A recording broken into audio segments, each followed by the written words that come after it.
He threw the pen onto the expensive mahogany table and looked at Elena with a smile full of pure contempt. "You are nothing without me." See, Marcus Sterling thought he just pulled off the biggest stunt of his life, ditching his so-called plain wife, marrying a dazzling mistress, and thinking he just rescued his failing business.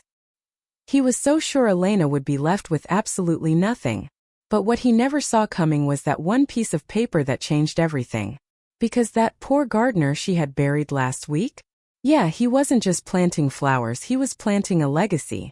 And when the judge read Silas Vance's will, Marcus didn't just lose his composure, he lost his entire world.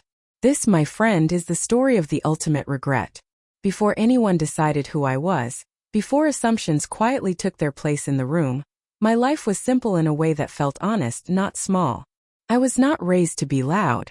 I was raised to be observant. I grew up learning how to read people before trusting them, how to listen without interrupting, how to notice what someone does when they believe no one important is watching. That habit stayed with me. It shaped how I moved through the world, how I spoke, and how I chose silence over unnecessary explanations. My days were steady. Work, responsibility, independence. Nothing flashy. Nothing that begged for attention. I paid my own bills, managed my own life, and carried my own weight without announcing it. To some people, that kind of life looks unimpressive. To me, it felt solid.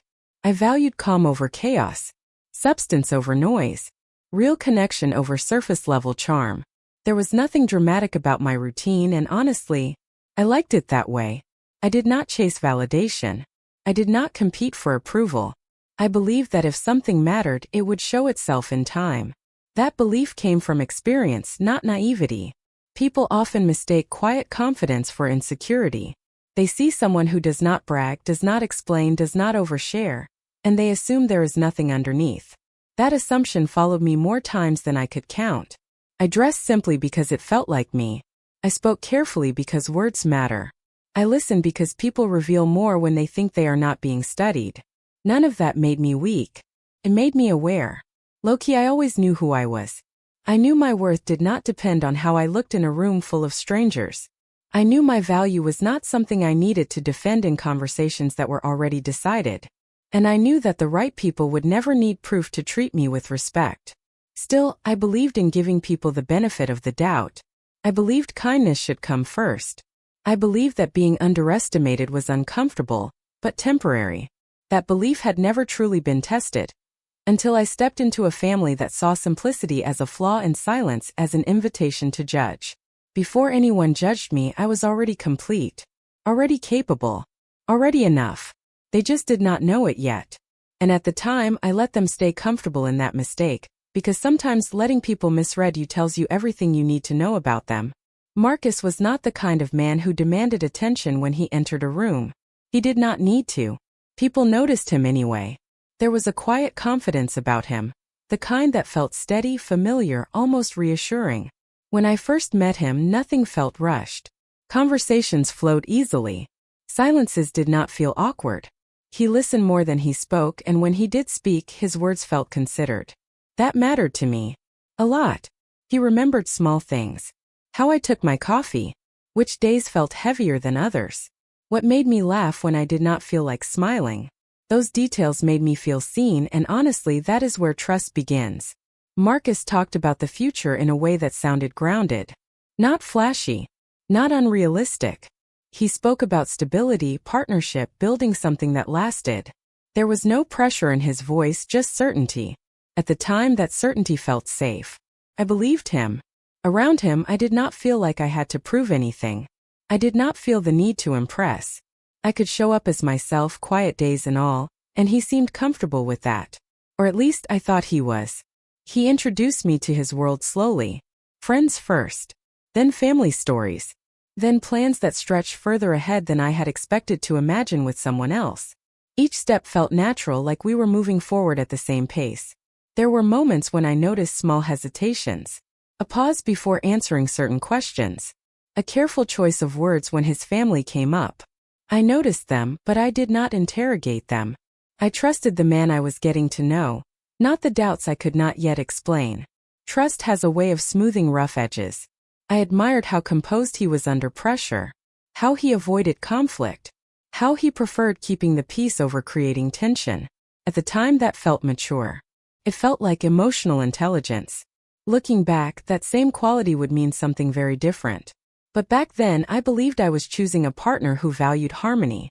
Someone who would stand beside me quietly, consistently, without needing to make a show of it.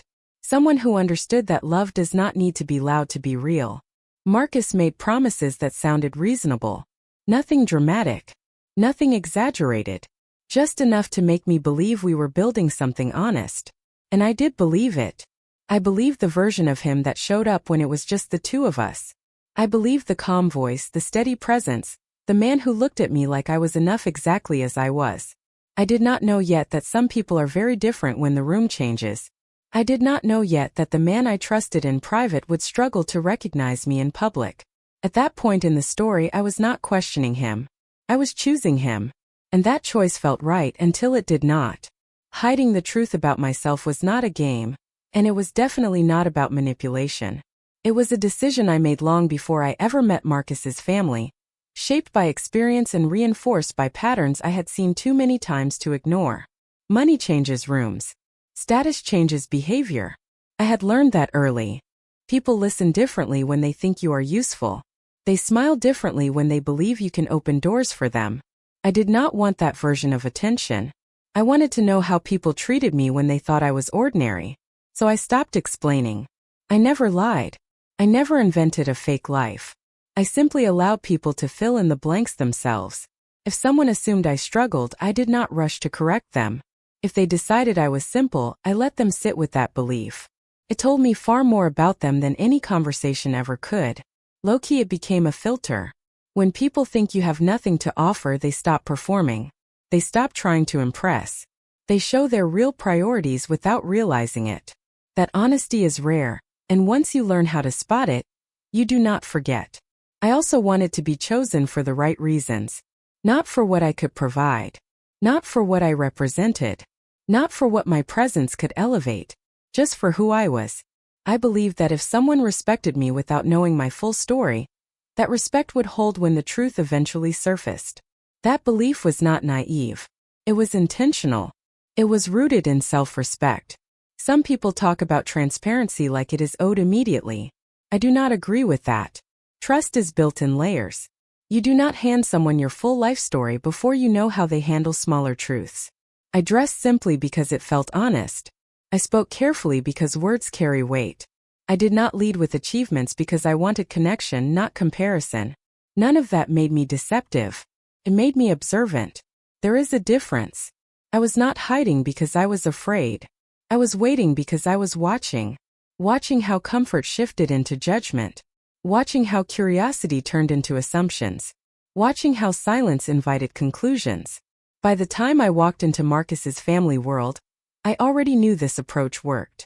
What I did not know was how clearly it would expose everything I needed to see. Choosing not to explain myself was never about pretending to be small. It was about seeing who treated me with respect when they believed I was.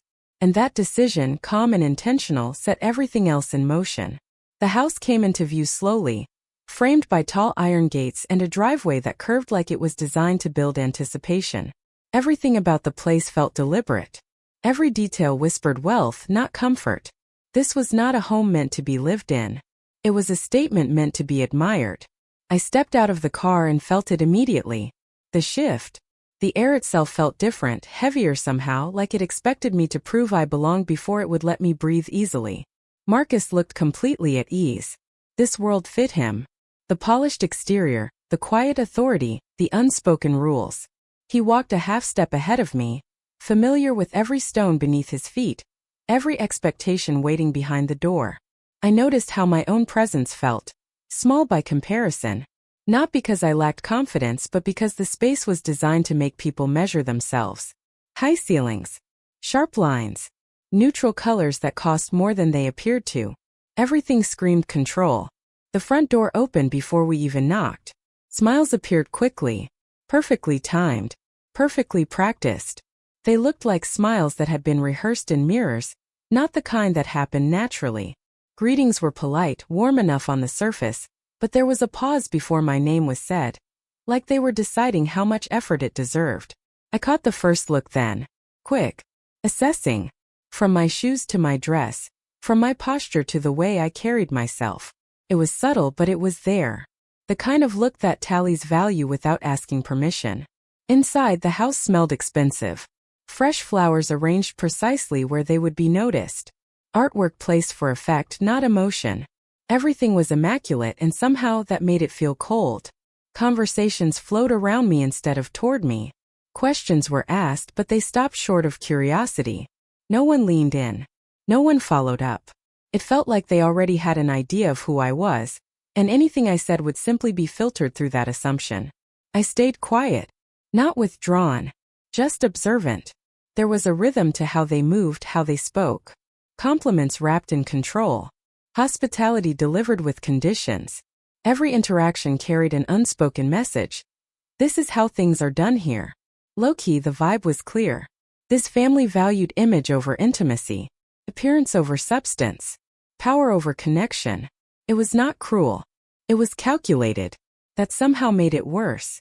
I watched how Marcus responded, how his posture shifted slightly, how his tone softened, how he became a version of himself that fit neatly into the room. It was subtle, but once I saw it, I could not unsee it. No one was openly unkind. That would have been easier to confront. Instead, the judgment lived in pauses, in glances exchanged across the room, in the way conversations redirected when I spoke. I realized then that this world did not wait to know people. Categorized them. Walking into his family's world felt like stepping onto a stage where the roles had already been assigned. I had not auditioned, yet I had been cast. They saw someone simple. Someone manageable. Someone who should feel lucky to be included. They did not know that I was not here to impress them. I was here to understand them. And as the evening unfolded, the contrast between who they were and who they believed themselves to be grew sharper with every quiet moment. No one said anything openly unkind. That was the clever part. Words can be challenged. Looks cannot. I felt them before I fully registered them. Quick glances that lingered half a second too long. Eyes that moved away the moment I met them, as if I had interrupted a private assessment. It was not hostility. It was evaluation, quiet and confident. Every room had its own pause when I entered. Conversations did not stop, but they shifted. Voices softened. Topics changed. I was present without being included. Visible without being acknowledged. It was subtle enough that calling it out would have sounded dramatic, yet consistent enough that ignoring it felt dishonest. I noticed how my clothes became part of the conversation without being mentioned. How my simplicity invited conclusions I had not offered. How my silence was mistaken for uncertainty rather than choice. People leaned toward Marcus when they spoke. They angled their bodies away from me without realizing it. Even when they smiled in my direction, the warmth felt rehearsed, like a courtesy extended out of obligation, not interest. Low-key, it was uncomfortable.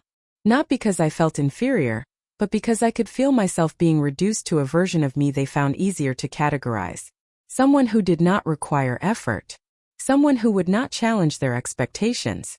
The most revealing moments came when they thought I was not paying attention. A raised eyebrow exchanged across the room. A slight smirk that disappeared the second I turned my head. A quiet look that said everything without making a sound. Those looks carried more honesty than any conversation we had that night. I stayed composed. Calm. Present. Not frozen. Not intimidated. Just aware. What surprised me most was how natural it felt to them.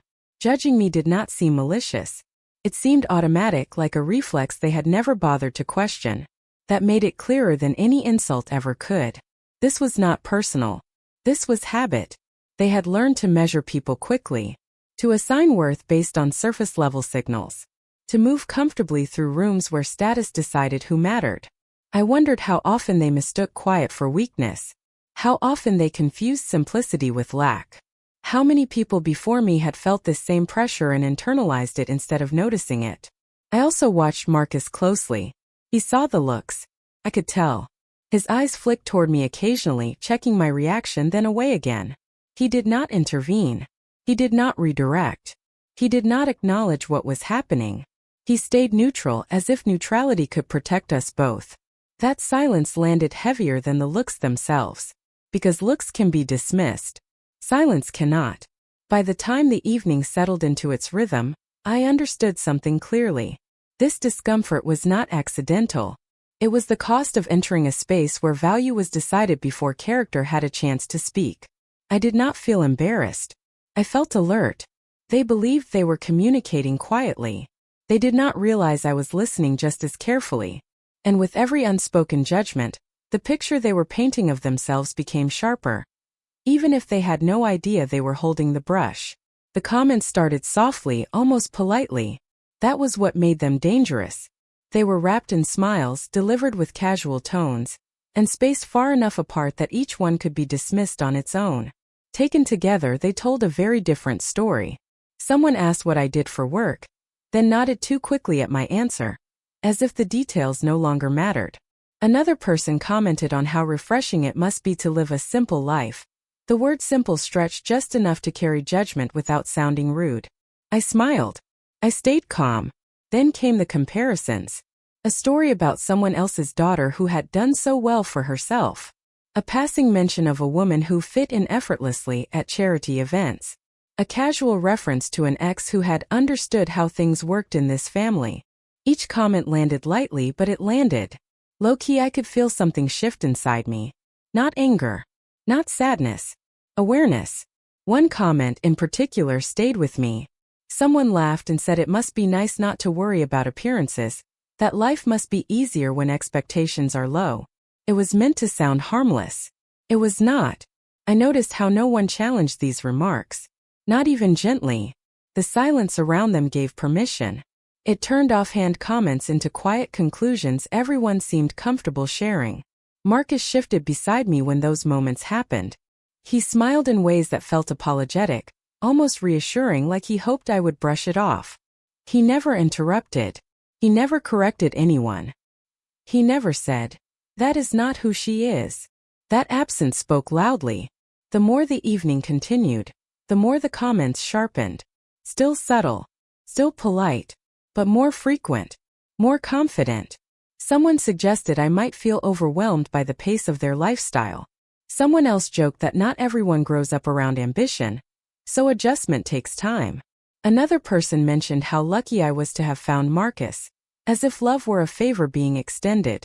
Each time I felt a small tightening in my chest. Not because I believed them, but because I understood what was happening. They were shrinking me in conversation, making me smaller so they could feel larger without saying it outright. I stopped contributing unless directly asked. Not out of insecurity but clarity. Speaking more would not change their assumptions. It would only give them more material to filter through their already formed conclusions. I watched how easily they laughed after those comments. How comfortable they were. How unbothered. That ease told me everything. This was not cruelty. This was entitlement. The hardest part was not the comments themselves. It was realizing how normal this behavior was to them. How practiced. How unconscious. By the time dessert was served, I did not feel hurt. I felt resolved. Those small comments did something unexpected. They stripped away my desire to be understood by this room. They made it clear that respect here was conditional, and curiosity had limits. I also realized something else. If this was how they spoke when they thought they were being kind, I could only imagine what they said when kindness was no longer required. And that thought stayed with me, quietly building, as the evening moved forward toward a moment none of us were prepared for yet. It happened quickly, in the middle of a conversation that should have meant nothing. Someone laughed and said I must find their family gatherings intimidating, that not everyone is used to being around people who operate at this level. The tone was light. The smile was friendly. The message was not. There was a pause after that comment. A small one. Just long enough for someone to step in and reset the moment. Marcus did not. He smiled instead. A polite, careful smile. The kind that smooths things over without actually fixing anything. He added something about how everyone needs time to adjust, how families can be overwhelming at first. That was it. No correction. No reassurance. No acknowledgement of what had just been implied. In that moment I understood something I had not wanted to see before. His silence was not accidental. It was a choice. I waited even then. Gave him space to recover. to say something later, to pull me aside and check in, to show me, privately at least, that he saw what was happening and cared enough to address it. He did none of that. Instead, he leaned back into the conversation, redirected the topic, let the comments settle into the room like it belonged there, like it was acceptable. That was the moment the dynamic changed. Up until then, I had been observing his family, their habits, their assumptions, their unspoken hierarchy. But this moment forced me to look at Marcus differently. He knew how to read a room. He was not unaware. He understood tone. He understood implication. He simply chose comfort over confrontation. And I was the cost of that choice. Low-key, that realization hit harder than any comment his family had made. Disrespect from strangers can be dismissed. Silence from someone you trust cannot. I felt something settle inside me then. Not anger. Not heartbreak. Clarity. This was not about defending me loudly or creating conflict. A simple sentence would have been enough. A quiet correction. A calm acknowledgement. Anything that said, "That is not fair," or "That is not who she is." He offered none of it. The rest of the evening continued, but my perspective had shifted. I stopped waiting for him to step in. I stopped hoping he would notice my discomfort and respond. I understood that in this environment he preferred to blend in rather than stand out. And that preference mattered. It told me how he handled pressure. It showed me where his priorities lived. It revealed how easily he allowed others to define me. He stood beside me physically, but emotionally, he had already stepped back. That was the betrayal. Not loud. Not dramatic. Just quiet enough to be undeniable. And once I saw it, I could not unsee it. I excused myself quietly, using the excuse of needing a moment alone. No one questioned it. Attention had already moved on. That, in itself, said enough. The hallway was long and dimly lit, lined with framed photographs and polished surfaces that reflected everything except warmth. I walked slowly, letting the noise from the living room fade behind me. Laughter softened. Voices blurred. The house felt larger away from the crowd, almost hollow. That was when I heard my name. Not spoken loudly. Not meant for me. I stopped without thinking.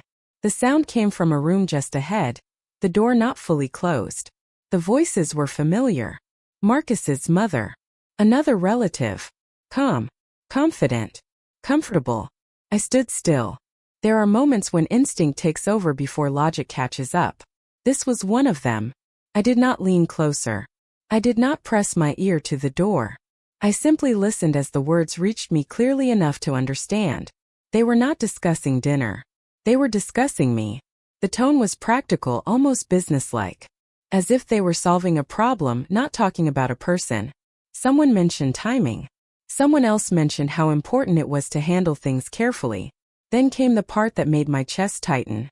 They spoke about Marcus's future as if it were already planned. As if the relationship I thought I was building was a temporary detail, not a foundation. My role was described vaguely, dismissively. Someone said I was harmless. Someone else said I would not last once reality set in. I felt the ground shift under my feet. One voice, sharper than the rest, mentioned another woman. An ex-someone with the right background. The right connections. Someone who understood the family. The implication was clear enough without being spelled out. I was not the end goal. I was a placeholder. They talked about how difficult it would be for Marcus to walk away if things became public. How appearances mattered. How people talked. How it was better to let things play out until a more suitable arrangement could be secured. Suitable. Arrangement. Those words stayed with me. What stunned me most was how certain they sounded. There was no hesitation. No concern about my feelings.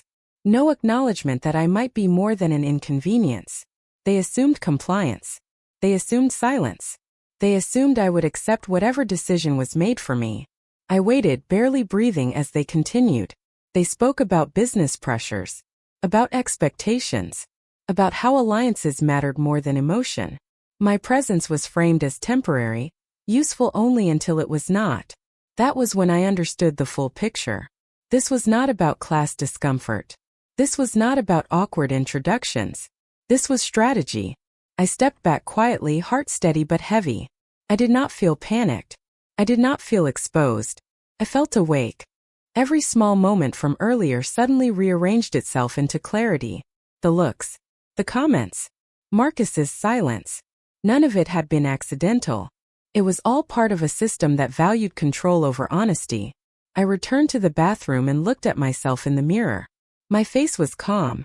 My expression unchanged. Anyone passing me would have seen nothing unusual. Inside, something had shifted permanently. I did not confront them. I did not cry. I did not storm out. I washed my hands, adjusted my posture, and walked back toward the noise like nothing had happened. Because once you hear the truth when you are not supposed to, you gain something powerful. Information. And information used wisely changes everything. Confronting them would have been easy. Too easy. I could have walked back into the room and repeated every word I had overheard. I could have demanded explanations, forced apologies, watched faces scramble for control. It would have felt satisfying for a moment. It would also have cost me everything that mattered next. Emotion clouds leverage. That night I chose clarity. I understood something important as I stood alone in that quiet hallway. The people discussing my future had already decided how the story would be told. If I reacted emotionally, they would label me unstable. If I raised my voice, they would call me dramatic. If I cried, they would say they had been right about me all along. I refused to give them that narrative. Silence in that moment was not weakness. It was positioning. I needed to see how far they were willing to go. I needed to understand whether Marcus would correct the situation on his own or continue pretending nothing was wrong. I needed to watch how the story unfolded when they believed I knew nothing. Confrontation would have shut that door immediately. I returned to the room with the same calm expression I had worn all evening. No one suspected a thing. Conversations continued. Smiles stayed in place. The performance resumed exactly where it had paused. That told me everything. People who believe they are in control reveal far more than people who feel threatened. I wanted the truth, not excuses.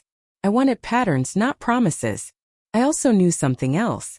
If I confronted Marcus in front of his family, he would freeze. He would retreat into diplomacy. He would focus on damage control instead of honesty. I needed to see who he was when the pressure was quiet, not public. That night was not about justice. It was about information. I paid attention to who avoided eye contact afterward. I noticed who spoke more confidently than before. I observed how Marcus stayed close, overly attentive, as if trying to smooth over something he could not name. The pieces were arranging themselves. Choosing not to confront anyone was an act of self-respect. I was not obligated to react on their timeline. I did not owe them access to my emotions. I did not need their acknowledgement to validate what I had heard.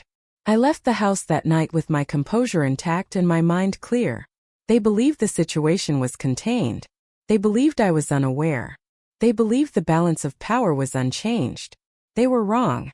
That night marked the end of confusion and the beginning of intention. I was no longer reacting to what was happening around me. I was deciding what would happen next. And that difference mattered more than any confrontation ever could. Nothing would have been easier than confrontation. The words were already forming in my head. The questions. The accusations. The disbelief that deserved to be voiced. I could have walked straight back into that room and shattered the calm they were so comfortable hiding behind. But ease has never been a good reason to act. I understood something very clearly in that moment. Reacting would have handed them control. The second I exposed what I had overheard, the focus would shift from their intentions to my reaction. My emotions would become the story instead of their behavior. I was not willing to let that happen. People like that are prepared for conflict. They rehearse it. They know how to soften language, redirect blame, and frame themselves as misunderstood. They would have denied, minimized, or reshaped the truth until it sounded harmless. And Marcus would have done what he always did. He would have tried to keep the peace. I did not want explanations crafted for comfort. I wanted reality uninterrupted. I needed to see how things progressed when they believed their plan was still intact. So I stayed quiet. Not because I was afraid. Not because I was unsure. Because silence gave me time. Time to observe how Marcus behaved when he thought nothing had changed. Time to notice whether guilt altered his actions. Time to see if anyone slipped up once they believed the danger had passed. Confrontation would have closed that window. I walked back into the room composed, measured, exactly as I had been all evening. No one looked at me differently. No one suspected a thing. Their confidence remained untouched. That told me more than any argument could have. I also knew this. Once words are spoken, they cannot be taken back. I did not want to confront them until I was certain of what I wanted next. Emotion pushes people to act before they are ready. Strategy waits. That night was not about defending myself. It was about protecting my future. By choosing not to confront anyone, I kept control of the narrative. I allowed the truth to sit with me while they continued believing in a version of events that no longer existed. They went to bed thinking the situation was stable. I went to bed knowing it was temporary. And that difference changed everything. The decision did not arrive with drama. It arrived with clarity. Sometime between leaving that house and sitting alone later that night, I understood that reacting emotionally would only keep me stuck in their version of events. If I wanted control, I needed distance. If I wanted truth, I needed patience. So I changed my approach. I stopped asking myself why they behaved the way they did. That question only leads to excuses. Instead, I asked a different one. What information was I missing, and how could I gather it without alerting anyone? That shift changed everything. I decided to observe rather than confront, to document rather than debate, to let people move freely while believing they were unchallenged. When people feel safe, they get careless. That was not manipulation. That was reality. Low-key, I treated the situation like a problem that needed structure. I replayed conversations in my head, not emotionally but analytically. I noted patterns. Who spoke with confidence? Who avoided specifics? Who benefited from silence? Every interaction became data, not personal injury. I also decided something else that night. I would stop hoping Marcus would suddenly become someone else. Hope had blurred my judgment before.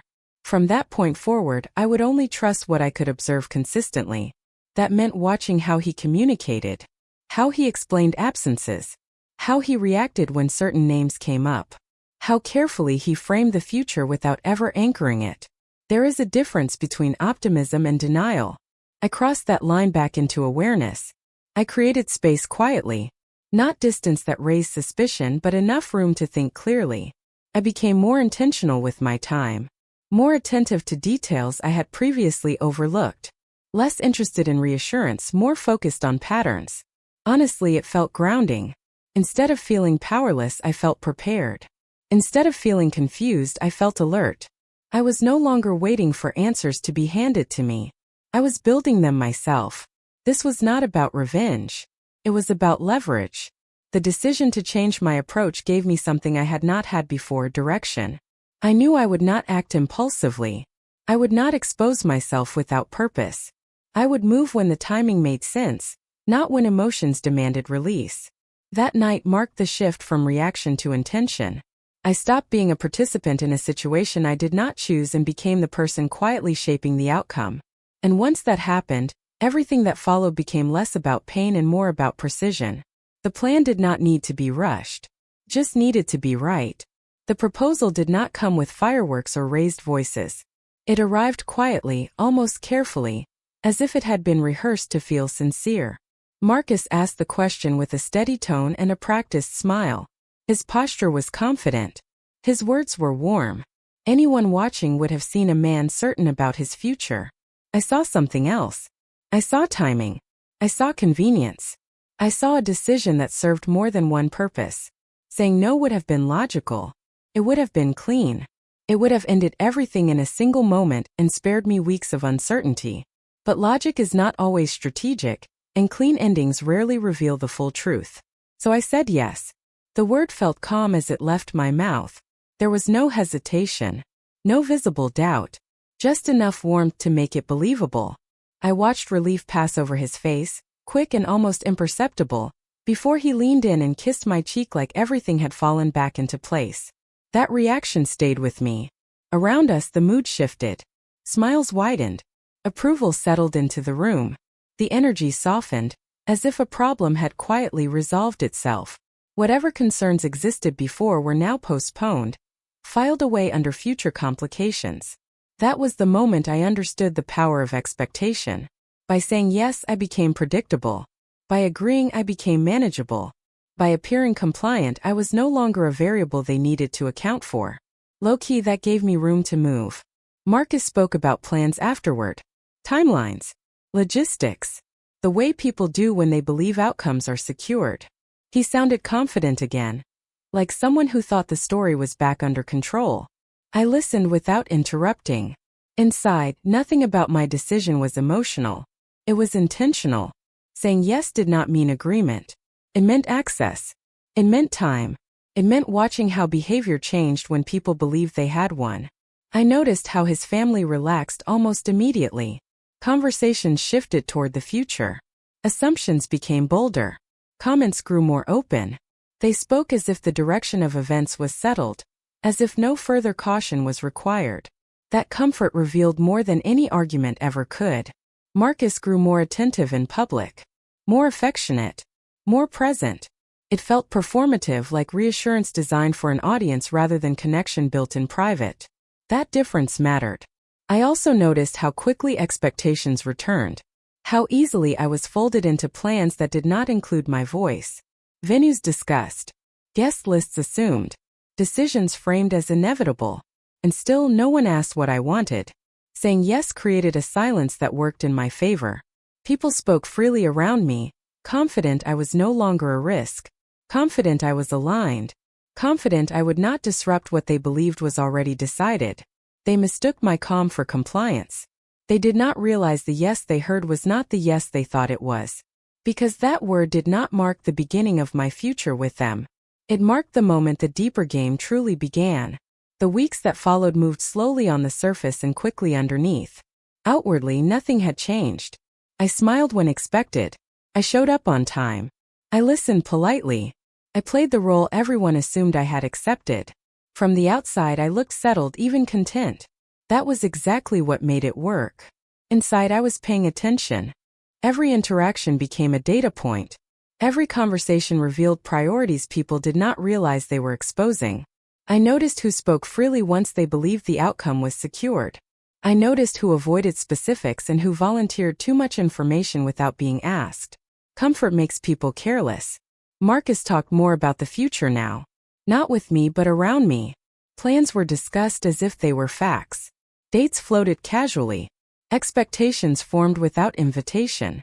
I listened closely, not reacting, just noting how often my voice was absent from decisions that supposedly involved me. His family grew warmer in ways that felt strategic rather than sincere. Compliments appeared more often, but they were shallow. Approval came with conditions. Everything felt smoother, yet more transactional. Low-key, the shift confirmed everything I suspected. I spent time alone organizing what I already knew. I wrote things down. Timelines. Names. Repeated phrases. Patterns that emerged when conversations were compared side by side. What seemed harmless in isolation looked very different when placed next to everything else. I also paid attention to what was not said. Certain topics were avoided entirely. Certain questions were never answered directly. Certain names were mentioned with unusual care. Those silences spoke loudly.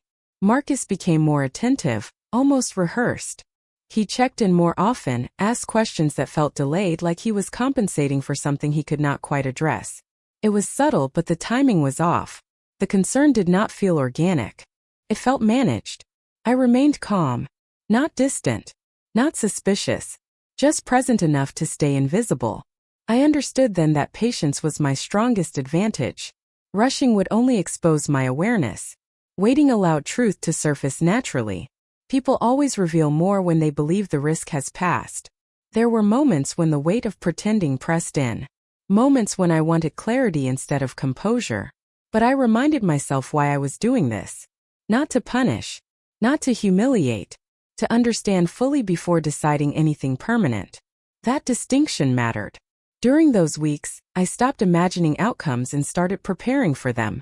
I made mental room for every possibility. Staying. Leaving. Redefining everything. Nothing was off the table anymore. I was no longer emotionally attached to a specific ending. I was attached to accuracy. The smile stayed in place. The routine continued.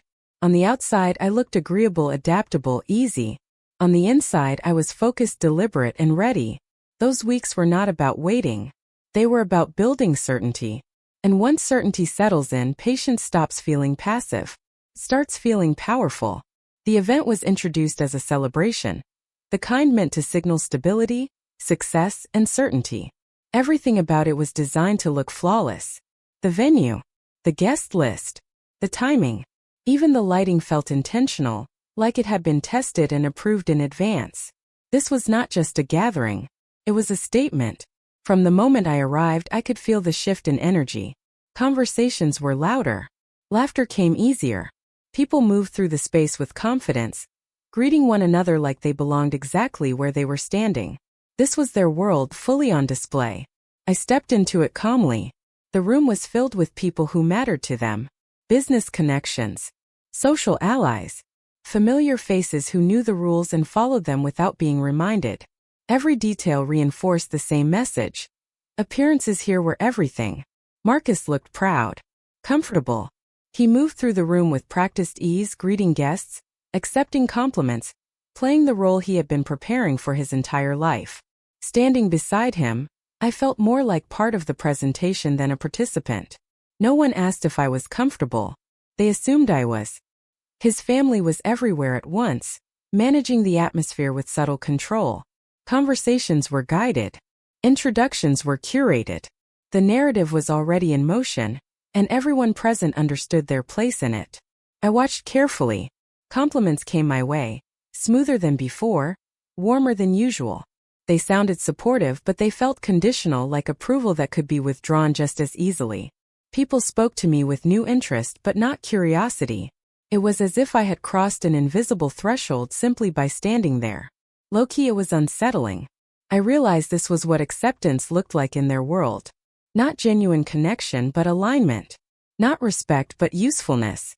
I was welcome now because I fit the picture they wanted to present.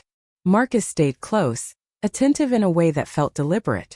He smiled often, touched my arm lightly, included me just enough to signal unity. To anyone watching, we looked perfect. That was the goal. Inside, I felt steady. This was the first time since everything began that I did not feel like I was being evaluated. I felt like the evaluation had already concluded, and the result had been approved. That realization sharpened my focus. People spoke freely around me now. Assumptions were no longer guarded. Plans were referenced openly. Futures were discussed as if they were guaranteed. The confidence in the room was absolute. They believed the story was finished. I noticed how Marcus avoided certain conversations. How he redirected when topics edged too close to honesty. How he smiled through moments that should have required explanation. The performance was smooth, but it was still a performance. The stakes were clear. This event was meant to lock everything in place. To remove doubt. To signal commitment. To assure everyone present that the narrative they had invested in was secure. Standing there, surrounded by polished certainty, I understood the weight of the moment. If anything was going to change, it would have to happen here. If any truth was going to matter, it would need witnesses. If I was going to step out of the role they had assigned me, it could not be done quietly. The perfection of the evening was fragile, built on assumption, maintained by silence, protected by appearances. They believed this event marked the beginning of a future they had already planned. They did not realize it was also the point where everything they assumed would be tested in front of everyone who mattered. And once that kind of room sees the truth, there is no going back. The moment arrived without an announcement. There was no dramatic pause, no raised voice, no visible shift in my posture. I simply stepped forward when it made sense, when enough eyes were already paying attention, when silence naturally settled into the room. That silence mattered. Marcus looked at me, slightly surprised, as if he had not expected me to speak at all. His family turned slowly, smile still in place, confidence intact. They assumed this was another polite moment, another harmless contribution to the evening they believed they controlled. They were wrong. I began calmly. My voice was steady, measured, clear enough to carry without effort. I thanked everyone for being there. I acknowledged the beauty of the event. I said the things people expect to hear in rooms like this. Then I stopped performing. I spoke about honesty, about how relationships are built, about how respect shows itself, not when things are convenient, but when they are uncomfortable. The words were simple. No accusations. No names. Just truth placed carefully where it could not be dismissed. The room shifted. I explained that before I ever stepped into this world, I had made a decision to observe rather than impress. To listen rather than announce. To understand people as they are, not as they present themselves. I said that sometimes staying quiet teaches you more than asking questions ever could. Eyes narrowed. Smiles tightened. I continued, still calm. I spoke about assumptions. How easily they form. How confidently they spread. How dangerous they become when no one challenges them. I mentioned how silence is often mistaken for agreement, and how simplicity is often confused with weakness. Marcus stiffened beside me. Then I said it plainly. I said that I had heard conversations I was never meant to hear. I said I had learned plans that were never meant to include me. I said I had discovered that my presence was considered temporary, convenient, and easily replaceable. A ripple moved through the crowd. I did not raise my voice. I did not rush. I let each sentence land fully before continuing. I explained that I chose not to confront anyone privately because I wanted clarity, not excuses. Because I wanted to see how far assumptions would go when they believed I was unaware. The silence deepened. I turned slightly toward Marcus. Not angrily. Not accusingly. I said that trust requires protection, and silence can be a decision just as loud as words. I said that love does not avoid discomfort. It meets it. He did not respond. Then I addressed the room again. I said that I had been underestimated, and that underestimation had revealed more than I ever could have asked for. I said I did not feel embarrassed. I felt informed. At that point, the confidence in the room was gone. People shifted, avoided eye contact, looked anywhere except at me. The story they believed they were attending was unraveling, not with chaos but with precision. Finally, I said the part that mattered most. I said I was stepping away. Not out of anger. Not out of revenge. Out of self-respect. I said I refused to build a future on silence, assumptions, and plans made without my voice. I wished everyone well. Genuinely. Then I stopped speaking. No one applauded. No one interrupted. The quiet that followed was heavy, unmistakable, irreversible. In that silence, everything they believed was secure collapsed without a single argument. I did not look back as I stepped away. The truth had been spoken calmly, clearly, and publicly. It did not need defense. It did not need justification. It only needed to be heard. And in that room, filled with people who valued appearances above all else, the calm truth was the most disruptive thing I could have offered. I did not rush. That mattered more than anything. I stepped away from the center of the room at the same pace I had walked into it.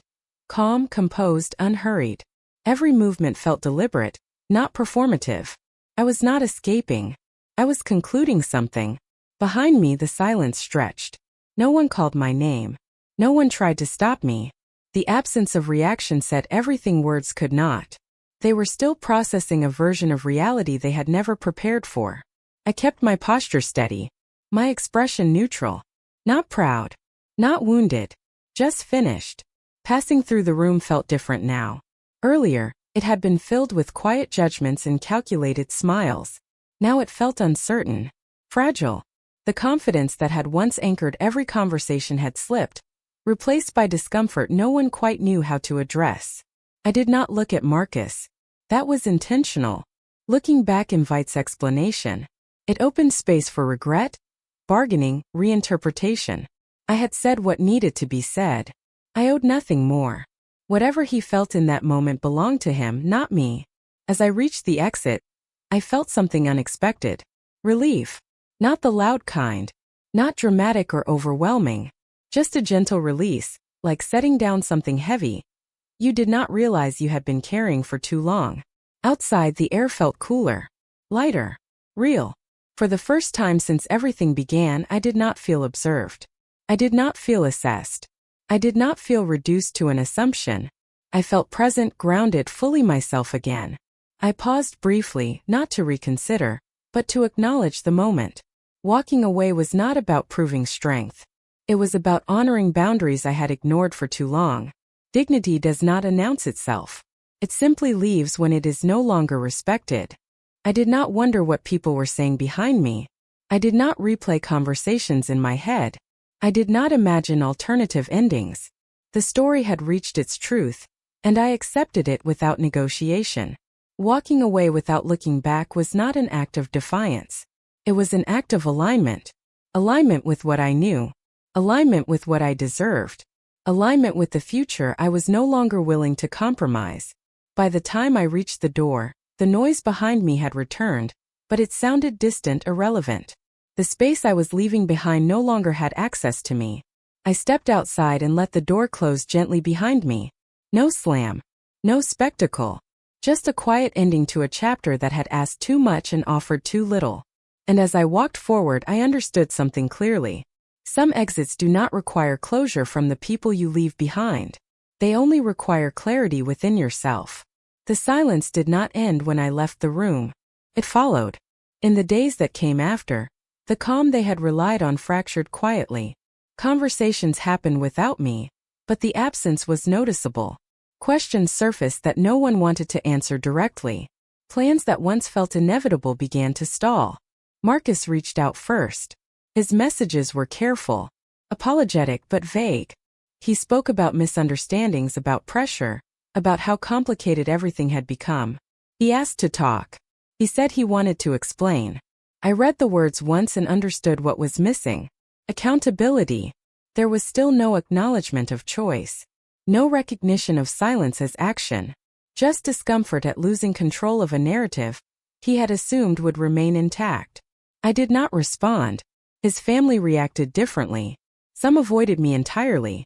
Others attempted polite follow-ups, framed as concern but driven by image. Nothing was direct. Nothing was honest. The same patterns continued, just without my presence to absorb them. That told me I had made the right decision. What surprised me was how quickly things shifted once I stepped away. Without me playing the role they had assigned, the balance they depended on weakened. Tension surfaced between them. Conflicting versions of events appeared. Certainty gave way to quiet damage control. I watched from a distance. Not with satisfaction. Not with bitterness. With clarity. There was no dramatic fallout, no public collapse. Just subtle consequences. Opportunities paused. Relationships strained. Assumptions questioned. The cost of silence finally became visible to the people who had relied on it. As for me, life settled into something familiar again. Peace returned first. Then focus. Then direction. I did not feel the need to replace what I had walked away from. I felt lighter for having released it. The noise faded. The weight lifted. The clarity stayed. The silence that followed was not punishment. It was truth, settling naturally once pretense was removed. Some stories do not end with spectacle. They end with understanding. And understanding, when it arrives without resistance, becomes its own form of resolution. What I learned from all of this was simple but not easy. Respect is not something you negotiate for after the fact. It either exists from the start or it never truly arrives. When people show you who they are in quiet moments, believe them. Do not wait for louder proof. Power is not found in confrontation alone. Sometimes real power is restraint. It is the ability to stay calm when others expect reaction. It is choosing clarity over chaos. It is knowing when to speak, and when silence will say more. I learned that being underestimated can feel uncomfortable, but it can also be revealing. When people assume you have nothing to offer, they stop performing. They stop pretending. They expose their priorities without realizing it. That information is valuable if you are willing to pay attention. I also learned that love without protection is not partnership. Silence when it matters most is not neutrality. It is a decision. And every decision carries weight, even the ones made quietly. Most importantly, I learned that walking away does not mean you lost. Sometimes it means you refuse to lose yourself. You do not need to explain your worth to rooms that already decided your value. You do not need to shrink to make others comfortable. And you do not need permission to choose dignity over acceptance. If you are listening to this and recognizing pieces of your own story, I want you to hear this clearly. You are allowed to step back. You are allowed to observe. You are allowed to choose yourself without drama or apology. So let me ask you something.